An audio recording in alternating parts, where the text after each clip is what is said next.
Ce projet, c'est d'abord une campagne pour la vulgarisation des messages clés dans la communauté, afin de faire comprendre la communauté c'est quoi cette maladie, d'éviter d'écouter des rumeurs dans les rues, d'éviter de faire de n'importe quoi ce qui n'est pas lié à cette maladie.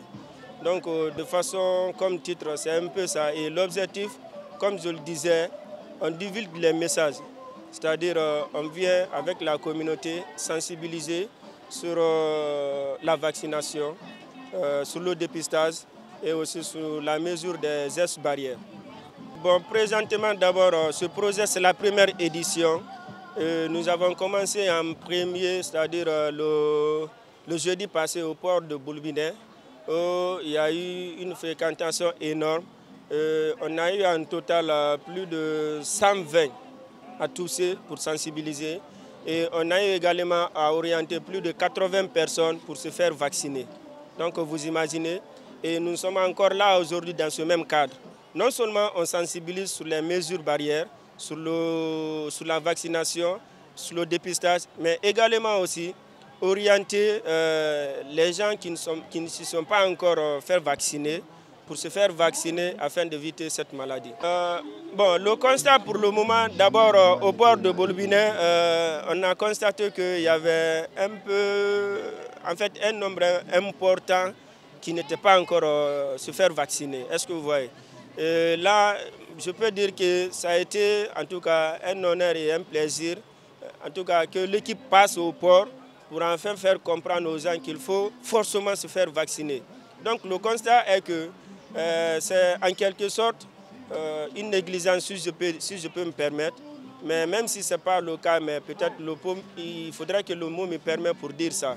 Mais en dehors de ça, et quand on vient vers les gens, afin de les expliquer tête à tête pour l'intérêt de se faire vacciner, et automatiquement ce dernier adhère et vient se faire vacciner. Donc le constat est que c'est important qu'on passe de façon régulière pour informer les gens sur c'est quoi réellement cette maladie et quelles sont les mesures qu'il faut pour ne pas attraper cette maladie. Donc il est très important qu'on essaie de passer régulièrement pour passer les messages et que les gens se fassent vacciner. Par rapport à la communauté, d'abord, je voudrais remercier d'abord mon équipe, les membres de cette organisation. Comme vous le savez, on est sous le soleil comme ça. On n'est pas accompagné à 100%. Est-ce que vous voyez? D'abord, c'est une organisation volontaire. On fait la promotion du volontariat médical.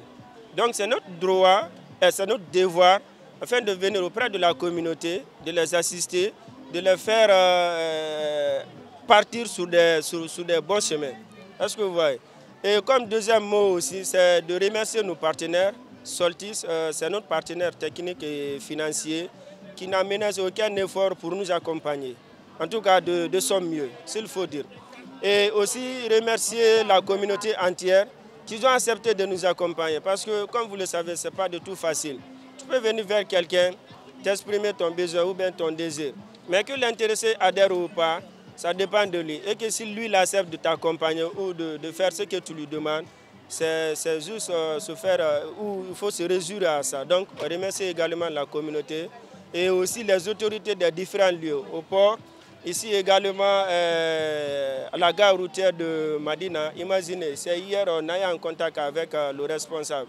Mais aujourd'hui on a tenu l'activité sans aucun problème.